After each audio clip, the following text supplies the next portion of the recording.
मेरे प्यारे बच्चों नमस्कार। आप सभी का मेरे YouTube चैनल पर स्वागत है। मेरे प्यारे बच्चों 2023-24 में गोरखपुर विश्वविद्यालय में जो सम सेमेस्टर की परीक्षा हुई थी, आज हम लोग उस परीक्षा के प्राचीन इतिहास के प्रश्न पत्र को हल करेंगे, जिसका कोड प्यारे बच्चों AAC 204 है। क्योंकि इस प्रश्न पत्र के बहुत से प्रश्न आने वाली परीक्षाओं के लिए बहुत ही महत्वपूर्ण साबित होंगे। तो चलिए हम लोग 2023-24 के इस प्रश्न पत्र को हल करते हैं। मेरे प्यारे बच्चों, आज का पहला प्रश्न है, श्रेणी धर्म क्या है? कृषि, उनके अपने नियम और कानून, पशुपालन, खरीदना और बेचना। तो इस प्रश्न का सही उत्तर हो जाएगा उनके अपने नियम और कानून। प्यारे बच्चों, श्रेणियों में प्रचलित कानूनों और रीति रिवाजों को श्रेणी धर्म कहा गया है। अतः इस प्रश्न का सही उत्तर ऑप्शन बी हो जाएगा।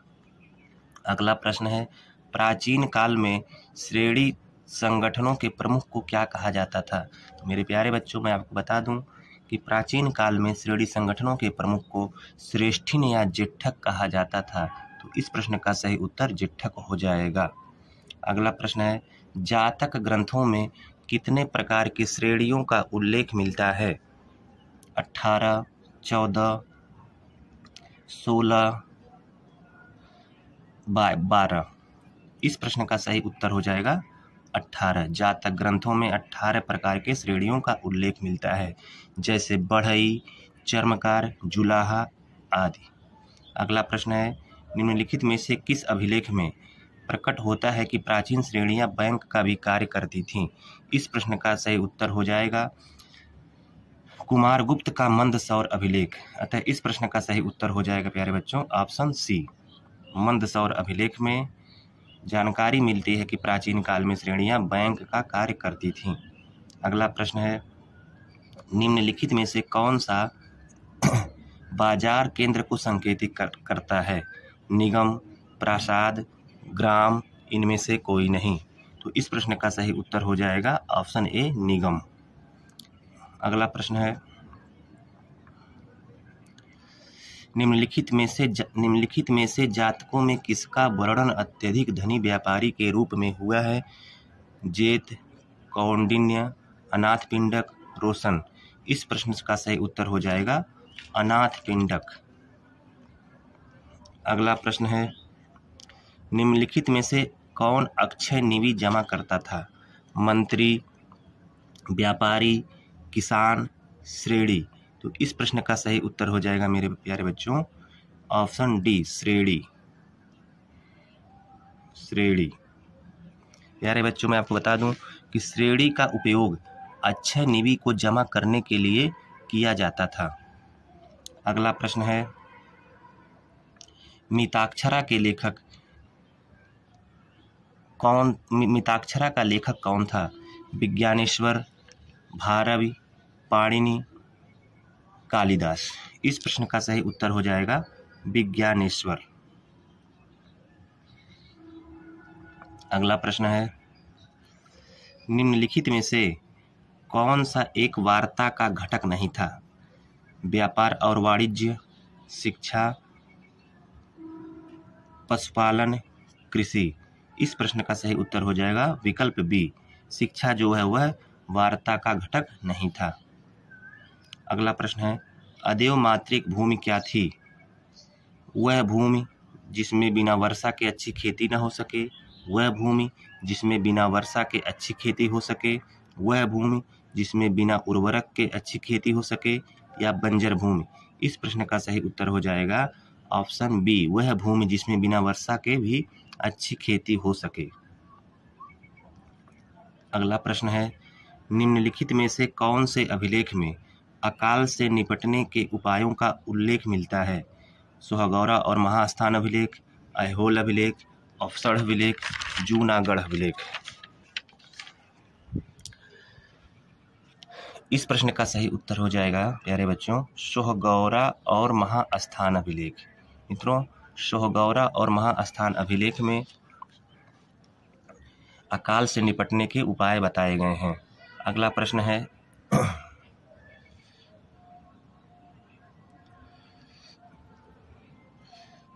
वैदिक काल में नैष्ठिक शब्द किसके लिए उपयोग में था? मंत्री, किसान, ब्रह्मचारी, सैनिक। इस प्रश्न का सही उत्तर हो जाएगा विकल्प सी, ब्रह्मचारी। प्यारे बच्चों, जो विद्यार्थी समस्त जीवन गुरु के पास रहकर विद्या अर्जित करते थे उन्हें वैदिक काल में अंतेवासी या नैष्ठिक के नाम से जाना जाता था। अगला प्रश्न है, मौर्य साम्राज्य का पूर्वी भारत में प्रमुख बंदरगाह था। लोथल, ताम्रलिप्ति, कावेरीपट्टनम, भड़ौच। इस प्रश्न का सही उत्तर हो जाएगा ताम्रलिप्ति। प्यारे बच्चों, मैं आपको बता दूं कि मौर्य काल के दौरान पूर्वी भारत का प्रमुख बंदरगाह ताम्रलिप्ति था, जिसे अब पश्चिम बंगाल में तामलुक के नाम से जाना जाता है। अगला प्रश्न है, वेदांगों की संख्या कितनी है? 3, 4, 5, 6। इस प्रश्न का सही विकल्प हो जाएगा ऑप्शन डी, 6, जिनके नाम शिक्षा, कल्प, व्याकरण, निरुक्त, छंद और ज्योतिष हैं। अगला प्रश्न है, प्राचीन भारत में शिक्षा का प्रमुख केंद्र क्या था? परिवार, महल, गुरुकुल, घर। इस प्रश्न का सही उत्तर हो जाएगा विकल्प सी, गुरुकुल। अगला प्रश्न है, निम्नलिखित में से कौन सा विश्वविद्यालय सबसे प्राचीन था? तक्षशिला, नालंदा, वल्लभी, विक्रमशिला। इस प्रश्न का सही उत्तर हो जाएगा तक्षशिला। विकल्प ए इस प्रश्न का सही उत्तर है। प्यारे बच्चों, यह वर्तमान पाकिस्तान की रावलपिंडी में स्थित था। रामायण के अनुसार इसकी स्थापना भरत ने अपने पुत्र तक्ष के नाम पर की थी। अगला प्रश्न है, विक्रमशिला विश्वविद्यालय का संस्थापक कौन था? अशोक, धर्मपाल, हर्ष, कनिष्क। इस प्रश्न का सही उत्तर हो जाएगा धर्मपाल। धर्मपाल पाल वंश का शासक था। इसी ने जो है विक्रमशिला की स्थापना की थी। विक्रमशिला बिहार के भागलपुर में स्थित था। इंडिका का लेखक कौन था? मेगस्थनीज। यह जो है इंडिका का लेखक था। यह चंद्रगुप्त मौर्य के दरबार में राजदूत बनकर आया था। अगला प्रश्न है, वैदिक काल में वर्षा के देवता कौन थे? विष्णु, कृष्ण, अग्नि, इंद्र। इस प्रश्न का सही उत्तर हो जाएगा ऑप्शन डी, इंद्र। इंद्र जो थे वह वैदिक काल में वर्षा के देवता थे। अगला प्रश्न है, द्वितीय पुरुषार्थ कौन सा है? धर्म, अर्थ, काम, मोक्ष। इस प्रश्न का सही उत्तर हो जाएगा ऑप्शन बी, अर्थ। अर्थ जो है वह दूसरा पुरुषार्थ है। पहला पुरुषार्थ धर्म है, दूसरा अर्थ, तीसरा काम और चौथा मोक्ष। इसलिए इस प्रश्न का सही उत्तर ऑप्शन बी हो जाएगा, अर्थ। अगला प्रश्न है, मंदसौर अभिलेख में वर्णित श्रेणी संगठन का नाम था? दंतकार, पट्टवाय, स्वर्णकार, कुलिक। इस प्रश्न का सही उत्तर हो जाएगा ऑप्शन बी, पट्टवाय। प्यारे बच्चों, कुमारगुप्त के मंदसौर अभिलेख में श्रेणी संगठन का नाम पट्टवाय मिलता है। अगला प्रश्न है, पणि नामक व्यापारियों का प्रथम उल्लेख प्राप्त होता है? नेचुरल हिस्ट्री में, पेरिप्लस में, अर्थशास्त्र में, ऋग्वेद में। इस प्रश्न का सही उत्तर हो जाएगा विकल्प डी, ऋग्वेद में। प्यारे बच्चों, ऋग्वेद में व्यापारियों के समूह को पणि कहा गया है। अगला प्रश्न है, जातकों में उपजाऊ भूमि को कौन सी संज्ञा दी गई है? अजात पृथ्वी, जात पृथ्वी, व्रीहि, शाल। इस प्रश्न का सही उत्तर हो जाएगा जात पृथ्वी।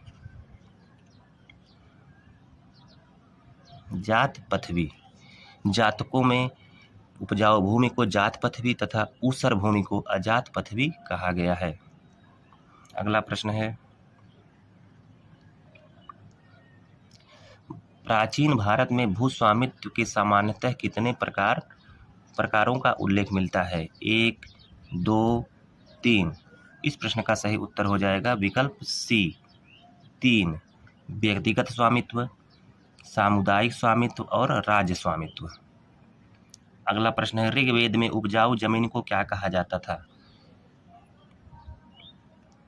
उर्वरा, अपनश्वती, अर्तन, वर्तन। इस प्रश्न का सही उत्तर हो जाएगा उर्वरा। अगला प्रश्न है, शाक्यों और कोलियों के मध्य जल विवाद का वर्णन मिलता है? कुणाल जातक में, अर्थशास्त्र में, सुत्त पिटक में, नारद स्मृति में। इस प्रश्न का सही उत्तर हो जाएगा ऑप्शन ए, कुणाल जातक में।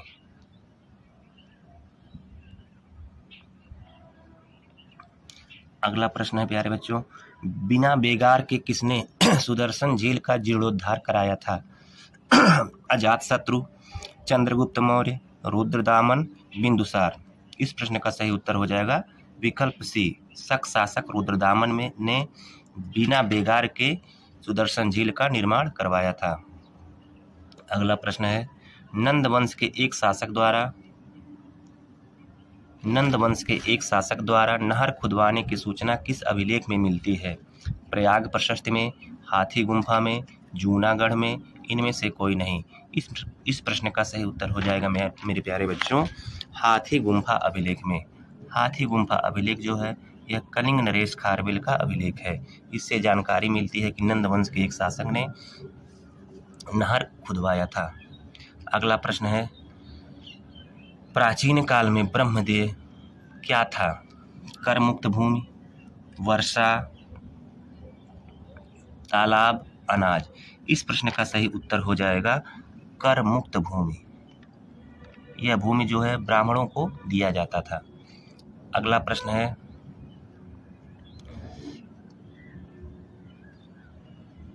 मौर्य काल में शिक्षा का सर्वप्रसिद्ध केंद्र था? वल्लभी, नालंदा, तक्षशिला, वैशाली। इस प्रश्न का सही उत्तर हो जाएगा विकल्प सी, तक्षशिला जो विश्वविद्यालय था वह मौर्य काल में सबसे प्रसिद्ध विश्वविद्यालय था। यह पाकिस्तान में स्थित है। आचार्य चाणक्य यहाँ के शिक्षक थे। अगला प्रश्न है, धर्मशास्त्रों में भू राजस्व की दर क्या है? 1/2, 1/3, 1/4, 1/6। इस प्रश्न का सही उत्तर हो जाएगा 1/6, विकल्प डी। अगला प्रश्न है प्यारे बच्चों, भारतीयों के लिए सिल्क मार्ग किसने आरंभ किया था? मौर्यों ने, कुषाणों ने, गुप्तों ने, नंदों ने। इस प्रश्न का सही उत्तर हो जाएगा विकल्प बी, कुषाण शासक कनिष्क ने प्यारे बच्चों भारतीयों के लिए सिल्क मार्ग आरंभ किया था। अगला प्रश्न है, मौर्य काल में चारागाह के रक्षक को क्या कहा जाता था? रूपतर्क, रज्जुक, लक्षणाध्यक्ष, विविताध्यक्ष। इस प्रश्न का सही उत्तर हो जाएगा प्यारे बच्चों विकल्प बी, रज्जुक। अगला प्रश्न है, किस राजा ने सर्वप्रथम सुदर्शन झील का निर्माण कराया था? चंद्रगुप्त प्रथम ने, समुद्रगुप्त ने, चंद्रगुप्त मौर्य ने, अशोक ने। इस प्रश्न का सही उत्तर हो जाएगा प्यारे बच्चों चंद्रगुप्त मौर्य ने। यह मौर्य वंश का संस्थापक था। इसी ने जो है सर्वप्रथम सुदर्शन झील का निर्माण करवाया था। अगला प्रश्न है, रोम से भारत की ओर सोने के निकलने की बात किसने कही है? Megasthenes, Strabo, Pliny, Ptolemy. इस प्रश्न का सही उत्तर हो जाएगा प्लिनी। प्लिनी जो था यह रोमन इतिहासकार था। अगला प्रश्न है,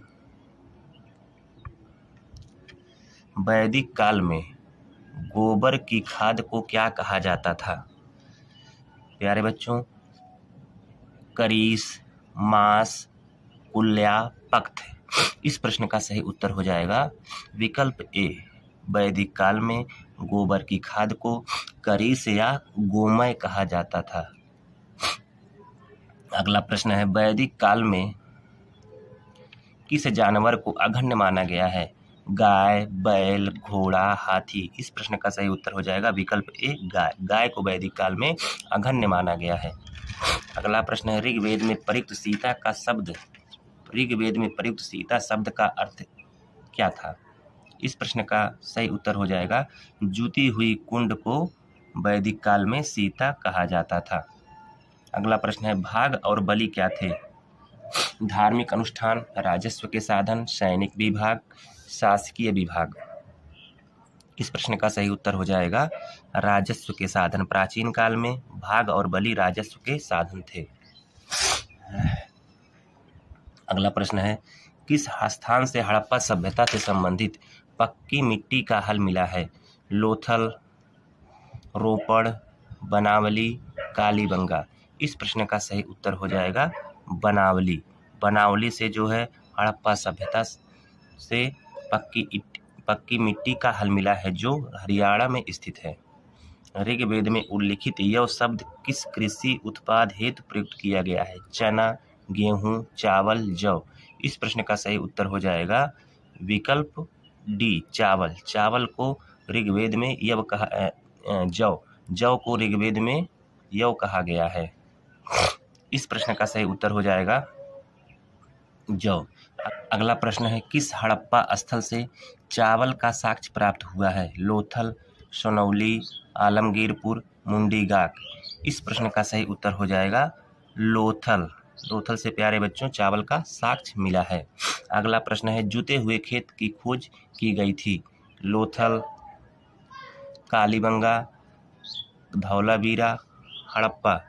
इस प्रश्न का सही उत्तर हो जाएगा विकल्प बी, कालीबंगा से जुते हुए खेत का साक्ष्य मिला है, जो राजस्थान में स्थित है। अगला प्रश्न है, मानव द्वारा सर्वप्रथम प्रयुक्त अनाज क्या था? बाजरा, चावल, गेहूं, जौ। इस प्रश्न का सही उत्तर हो जाएगा विकल्प डी, जौ। अगला प्रश्न है, सार्थवाह किसे कहते थे? महाजनों को, व्यापारियों के काफिले को, कवि को, तीर्थयात्रियों को। इस प्रश्न का सही उत्तर हो जाएगा विकल्प बी, व्यापारियों के काफिले को सार्थवाह कहा गया है। अगला प्रश्न है, श्रेणी क्या है? ए, सैनिकों की समिति, राजाओं की समिति, मंत्रियों की समिति, शिल्पकारों की समिति। इस प्रश्न का सही उत्तर हो जाएगा प्यारे बच्चों शिल्पकारों की समिति। अगला प्रश्न है, दाय भाग की रचना किसने की? लक्ष्मीधर, कौटिल्य, जीमूतवाहन, बाणभट्ट। इस प्रश्न का सही उत्तर हो जाएगा ऑप्शन सी, जीमूतवाहन। अगला प्रश्न है, धान की खेती का प्राचीनतम प्रमाण कहाँ से मिला है? इस प्रश्न का सही उत्तर हो जाएगा प्यारे बच्चों लहुरा देव। लहुरा देव से जो है धान की खेती का प्राचीनतम प्रमाण मिला है। अगला प्रश्न है, खाद्यान्नों की कृषि सर्वप्रथम कहाँ प्रारंभ हुई थी? किस काल में प्रारंभ हुई थी? पूरा पाषाण काल में, मध्य पाषाण काल में, नव पाषाण काल में, कोई नहीं। इस प्रश्न का सही उत्तर हो जाएगा ऑप्शन सी, नव पाषाण काल में सर्वप्रथम खाद्यान्नों की कृषि प्रारंभ हुई। अगला प्रश्न है, प्राचीन काल में आर्यों के जीविकोपार्जन का मुख्य साधन क्या था? शिल्प, व्यापार, कृषि, शिकार। इस प्रश्न का सही उत्तर हो जाएगा ऑप्शन सी, कृषि। प्यारे बच्चों, अगर इस वीडियो में दी हुई जानकारी आपको अच्छी लगी हो तो इस चैनल को लाइक, सब्सक्राइब और शेयर अवश्य करें। धन्यवाद।